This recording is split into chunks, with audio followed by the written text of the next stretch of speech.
கர்த்தர் நல்லவர், இன்றைக்கும் அற்புதங்களை செய்கிறவராக இருக்கிறார். அவர் நம்மேல் அன்பாக இருக்கிறார். அந்த அன்பே நம்முடைய வாழ்க்கையில் சகலவிதமான அற்புதங்களையும் அதிசயங்களையும் செய்கிறது. அநேக நேரத்தில் நம்ம கேட்காமே நம்மளுக்கு அநேக அதிசயங்கள் அற்புதங்கள் நடப்பதற்கு காரணம் தேவனுடைய அன்பு நம்ம மேலே அதிகமாக இருக்கிறது. இன்றைக்கும் அவருடைய அன்பு அளவில்லாமல் உங்கள் மேலே இருக்குது அப்படின்றத ஆண்டவர் நினைவுபடுத்துகிறார்.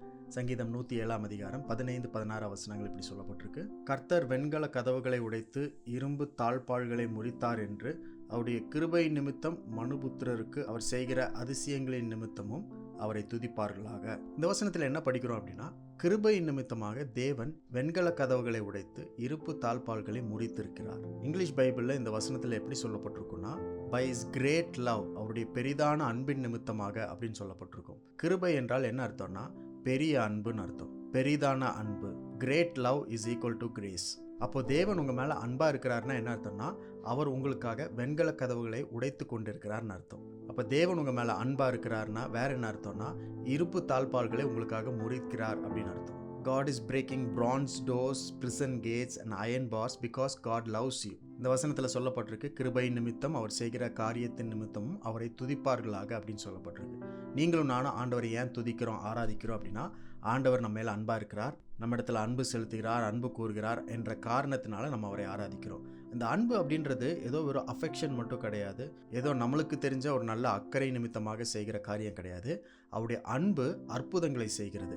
அவருடைய அன்பு இரும்பு தாழ்பாள்களை நம்மளுக்காய் உடைக்கிறது, வெண்கல கதவுகளை உடைக்கிறது. அப்போ யாராவது ஒருவர் தேவன் உங்கள் மேலே அன்பாக இருக்கிறார் அப்படின்னு சொன்னால் சாதாரணமாக எடுத்துக்காதீங்க. தேவனுடைய அன்பு எவ்வளோ பெரிய காரியங்களை செய்யும்னா, உங்களுக்காக வெண்கல கதவுகளை உடைத்து தாழ்பாள்களை உடைத்து எந்த விதமான தடைகள் இருந்தாலும் எல்லா தடைகளையும் உடைக்கிறது தான் தேவனுடைய அன்பு. ஆண்டவருடைய அன்பு அவ்வளோ வலிமையானது. தேவனுடைய அன்பு எதிரிகளுடைய எல்லா கோட்டையும் உங்களுக்காய் உடைக்கிறது. தேவனுடைய அன்பு உங்களுக்காய் யுத்தம் செய்கிறது. தேவனுடைய அன்பு உங்களை உயர்த்துகிறது. தேவனுடைய அன்பு உங்களுக்காய் அற்புதங்களை செய்கிறது. ஸோ இதுதான் தேவனுடைய அன்பு. அப்போ தேவனுடைய அன்பை நம்ம அப்படி புரிந்து கொள்ளணும். பாசம் நேசம் மட்டும் கிடையாது, அந்த அன்பு தான் நம்மளுக்காக எல்லாவற்றையும் செய்கிறது. அந்த அன்பு தான் நம்மளுக்கு அற்புதங்களையும் அதிசயங்களையும் காண செய்கிறது. அப்போ கிருபை அப்படின்னா என்ன அர்த்தம்னா, பெரிதான அன்புன்னு அர்த்தம். இன்றைக்கும் தேவன் உங்க மேல கிருபையா இருக்கிறார், அன்பா இருக்கிறார், பெரிதான அன்பை கொண்டவராக இருக்கிறார்.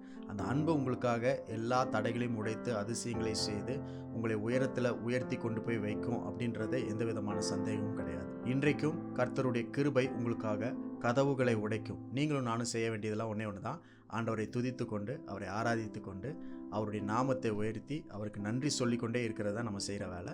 ஸோ அதை செய்து கொண்டே இருப்போம். தேவனுடைய கிருபை, அவருடைய பெரிதான அன்பு நம்மளுக்காக எல்லா காரியங்களையும் செய்து முடிக்கும்.